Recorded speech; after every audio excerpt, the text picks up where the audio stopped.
মিশর পৃথিবীর অন্যতম প্রাচীন এবং ঐতিহাসিক দেশ। হাজার হাজার বছরের পুরনো সভ্যতা, পিরামিড, ফেরাউনদের ইতিহাস এবং নীল নদ, এই সব কিছু মিশরকে বিশ্ব ইতিহাসে এক বিশেষ স্থান দিয়েছে। কিন্তু মিশর কোন মহাদেশে অবস্থিত? এই প্রশ্নটি অনেকের কাছেই কিছুটা বিভ্রান্তিকর, কারণ মিশরের ভৌগোলিক অবস্থান এমন একটি স্থানে যেখানে আফ্রিকা ও এশিয়া এই দুই মহাদেশের সংযোগ ঘটে। হ্যালো ভিউয়ার্স, আজকের এই ভিডিওতে আমরা জানব মিশর কোন মহাদেশে অবস্থিত তা নিয়ে অজানা তথ্য। তবে শুরু করার আগে বলে রাখি, এইরকম আরও অজানা তথ্য জানতে এই চ্যানেলটিকে সাবস্ক্রাইব করে রাখুন। তো চলুন আর দেরি না করে শুরু করা যাক। মিশরের ভৌগোলিক অবস্থান। মিশর মূলত উত্তর পূর্ব আফ্রিকায় অবস্থিত একটি দেশ। এর অধিকাংশ ভূখণ্ড আফ্রিকা মহাদেশের মধ্যেই অবস্থিত।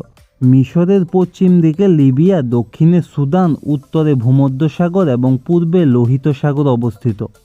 এই ভৌগোলিক অবস্থান মিশরকে আফ্রিকার একটি গুরুত্বপূর্ণ দেশ হিসেবে প্রতিষ্ঠিত করেছে। তবে মিশরের একটি অংশ আফ্রিকা মহাদেশের বাইরে অবস্থিত। এই অংশটির নাম হলো সিনাই উপদ্বীপ, যা ভৌগোলিকভাবে এশিয়া মহাদেশের অন্তর্গত। এই কারণেই মিশরকে বলা হয় একটি দ্বি-মহাদেশীয় দেশ। তাহলে প্রশ্ন হলো, মিশর কোন মহাদেশে অবস্থিত? যদিও মিশরের একটি অংশ এশিয়ায় অবস্থিত, তবুও মিশর আফ্রিকা মহাদেশের একটি দেশ, কারণ মিশরের প্রায় 94% ভূখণ্ড আফ্রিকায় অবস্থিত। জনসংখ্যার অধিকাংশ আফ্রিকান অংশেই বসবাস করে। রাজধানী কায়রো আফ্রিকা মহাদেশেই অবস্থিত। এছাড়াও রাজনৈতিক, অর্থনৈতিক ও সাংস্কৃতিক দিক থেকে মিশর আফ্রিকার সঙ্গেই বেশি যুক্ত। এইসব কারণেই আন্তর্জাতিকভাবে মিশরকে সাধারণত আফ্রিকার দেশ হিসেবেই গণ্য করা হয়। সিনাই উপদ্বীপ এবং এশিয়া মহাদেশ। সিনাই উপদ্বীপ মিশরের পূর্ব অংশে অবস্থিত এবং এটি ভৌগোলিকভাবে এশিয়া মহাদেশের অন্তর্গত।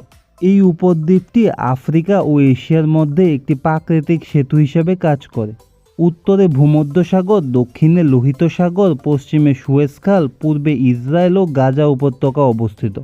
সুয়েজ খাল আফ্রিকা এবং এশিয়া মহাদেশের সীমারেখা হিসাবে কাজ করে। এই খালের পূর্বে অবস্থিত সিনাই উপদ্বীপ এশিয়া মহাদেশের অংশ। সুয়েজ খালের গুরুত্ব। সুয়েজ খাল মিশরের একটি গুরুত্বপূর্ণ জলপথ। এটি ভূমধ্যসাগরকে লোহিত সাগরের সঙ্গে যুক্ত করেছে। এই খাল আফ্রিকা এবং এশিয়ার মধ্যে প্রাকৃতিক সীমারেখা তৈরি করে এবং ইউরোপ এবং এশিয়ার সমুদ্রপথকে যুক্ত করে, যার ফলে এই সমুদ্রপথ মিশরের অর্থনীতিতে একটি বিশাল ভূমিকা রাখে। এই খালের কারণেই মিশর ভৌগোলিকভাবে দুই মহাদেশে বিভক্ত। ঐতিহাসিক দৃষ্টিকোণ। প্রাচীনকাল থেকেই মিশর দেশটি আফ্রিকা, এশিয়া এবং ইউরোপ এই তিন অঞ্চলের মধ্যে গুরুত্বপূর্ণ যোগাযোগ কেন্দ্র হিসেবে কাজ করছে, যার ফলে বাণিজ্য, যুদ্ধ এবং সংস্কৃতির আদান প্রদানে মিশর গুরুত্বপূর্ণ ভূমিকা পালন করছে। প্রাচীন মিশরীয় সভ্যতা গড়ে উঠেছিল এই নীল নদের তীরে। আফ্রিকান সভ্যতা হিসেবে মিশরের পরিচয় বিশাল সুপ্রাচীন, তবে এশিয়ার সঙ্গে রাজনৈতিক ও সামরিক সম্পর্কও ছিল ঘনিষ্ঠ।